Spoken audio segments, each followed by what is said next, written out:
Are you in a band with a new album coming out? Are you an artist wanting more people to check out your work?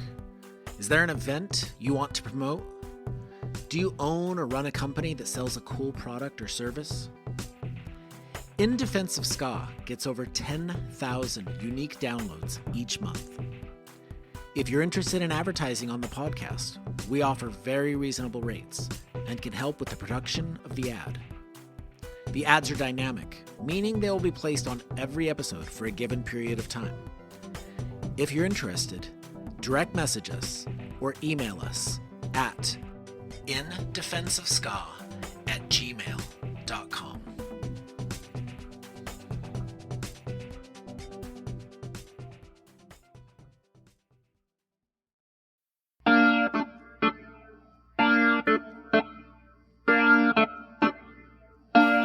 Alrighty, we are here. We're going to talk about Fest and why Fest has become so much ska Fest, shall we call it? Or, that sentence, I don't know. That sentence sounded like you were having a stroke. We're going to ask why Fest has so much more ska happening in it these days. And we honestly, with us here, questions. We have the CEO of SKA himself. Are you the CEO or is that still Jer's title? Jer is the CEO, but Jer appointed me CFO. Okay, since CFO. I do so much accounting, I guess. I don't know. Brent Friedman. Yeah. I really wanted to have you on accounting. Yeah. Because you were there with us in the trenches at this current fest, and and we kept remarking on what a great response ska was getting, and yes, and also just that, like, what there were 21 bands, there were ska bands. Yeah, I don't know the exact number. I actually, before I tweeted that out, I actually went through the lineup and tried to get a finite number, but then I was just like, I feel like I'm going to offend somebody by choosing a band who's quote unquote not ska, and so I was like, well, I don't know if Flatliners are going to do a ska punk set. I don't know if some people consider Devin Kane's Solutions ska band. Dollar Signs kind of have a ska song, blah, blah. And I was just like, you know what? There's over 20. I'm just going to generalize it. So I don't have a finite number, but yes, there was a lot. Now, what was your first year going to Fest, Brent? Fest 10. So this was my 11th, right? Yeah. Okay. And then at that fest, were you just there attending or were you playing? Yeah. That was my first time just attending, and I can't remember if there was anyone specifically I wanted to go see. It was just a large array of bands that I wanted to go see. So yeah, and I enjoyed it so much I just kept coming back, and then found myself playing it a couple years later. And yeah, this one was definitely honestly, it might have been my favorite one for sure. But just to be clear, have either of you seen this amount of ska bands at a single fest before? No. That was billed. Okay, so This is the most ska fest so far.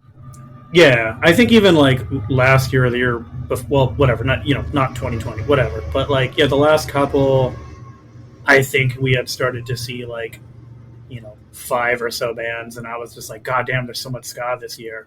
But then obviously this year we're just holy shit. Yeah.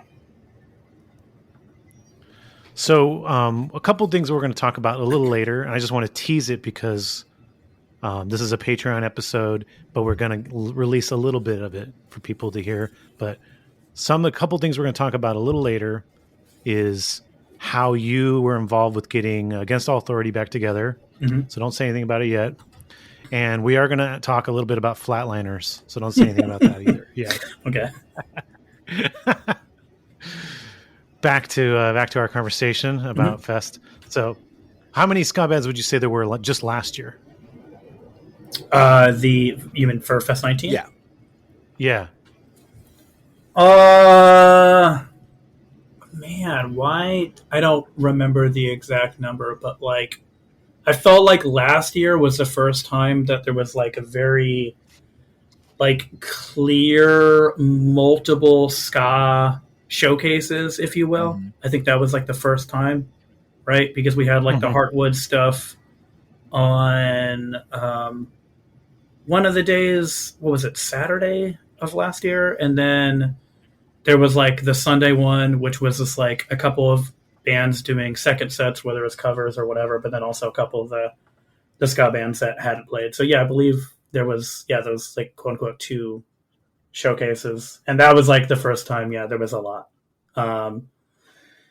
And I don't know, like this year there was like the Friday night ska showcase, there was the Saturday night or Saturday all day showcase, and then you had Suicide Machines Against All Authority also on Saturday, and then you had Folly headlining the the hardcore show, and you also had like was it Bumsy and the Mooches playing Sunday, and you also had I don't know, it was just like it was all over the place. So yeah.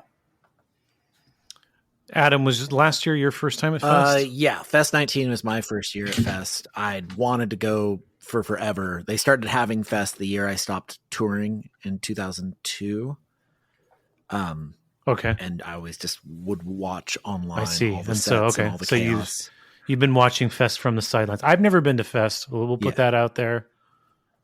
Adam kind of made up for lost time last year because Adam was partying hard as much as a straight edge person can party. Like you stayed up to like I think I like one of the nights like we went to Wawa and we ended the night quote unquote at like 2 or 3 in the morning, and then you went to go hang out with Capite until like 6 in the morning or something crazy like that, right? That's correct. Yeah. So Adam, and that was like your first time meeting a lot of people in person that everyone kind of also just assumed you had met already in person. Yeah, I mean, that's the really cool thing for me about Fest is that you can make up for lost time. Like all these people that I know just through the internet, I got to hang out with in person. And like the same thing kind of happened this year. A whole bunch of different people that just came out of the woodwork. It's like you already all kind of like know each other and have a shorthand, and you're all kind of from the same, cut from the same cloth. It's really easy to just dive in and start doing stuff. And so it felt like the whole time you're just constantly shifting every 5 minutes to what's going on next, because you're running into a new person and you're like, oh, this is going on over here. Oh, wait, but what about this? Oh, so-and-so is over here. And so I was constantly just for 3 days, just running back and forth. 100%. Yeah. I mean, the hanging out with friends from essentially around the world is definitely like my favorite part of Fest for sure. And the fact that we get to like do that and then also see rad bands is just like, yeah. But like, yeah, fuck. I mean, I had friends from the UK. I had friends from Brazil. Avarice Cadabra was over here, and like friends from all over the country, and friends from I don't know. But yeah, it's become kind of like the friend punk summit of the year for a lot of people. And yeah, so I don't. Yeah. So Brent, before so not including this year and last year, do you have a favorite Fest memory?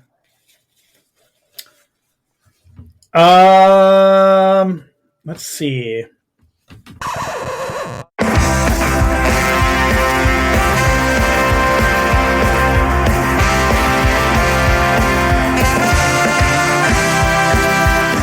So as I'm recording this, everyone is posting to Twitter, saying goodbye to Twitter, saying goodbye to Ska Twitter.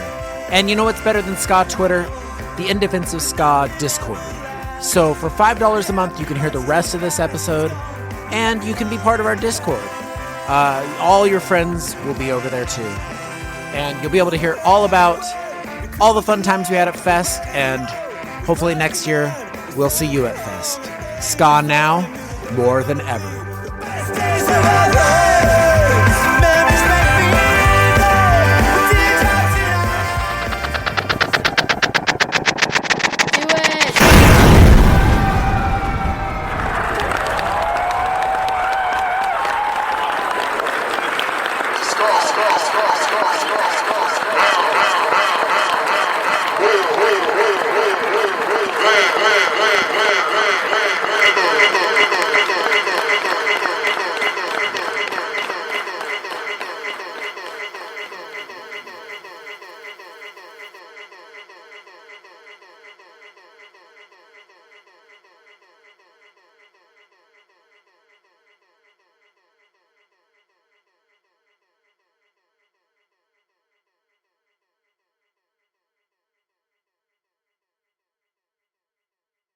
You like dirty reggae? I do like dirty reggae. I was listening to Yeah. Agrolites today. Yeah. I've actually been on an Agrolites kick ever since we recorded this episode. Yes, this is a great episode. And you know what? After this episode, we continue talking. Oh, yeah. Over behind the curtain. We'll hang out with Jesse and Roger a little bit more. Roger's dad was is a musician. And in the 70s, his band was pretty popular. Yeah. Had a hit single even. I wonder what it's like to have a parent who plays music. It's probably weird. Yeah, probably. Be cool, though. I wouldn't mind. So you should definitely drop $5. Oh, man. If on you your want to credit hear card? this, yeah, get a stolen credit. No, don't get a stolen credit card. Use your credit card. Use your credit Listen, $5. card. What is $5? It's nothing. Nothing. Just go over to the Patreon, typey in the thing, give us the money, and then you get to listen some more because I know that this episode ended and you're like, man, what am I going to listen to now? Well, over on the Patreon, we got you covered. We got you. So get over there now.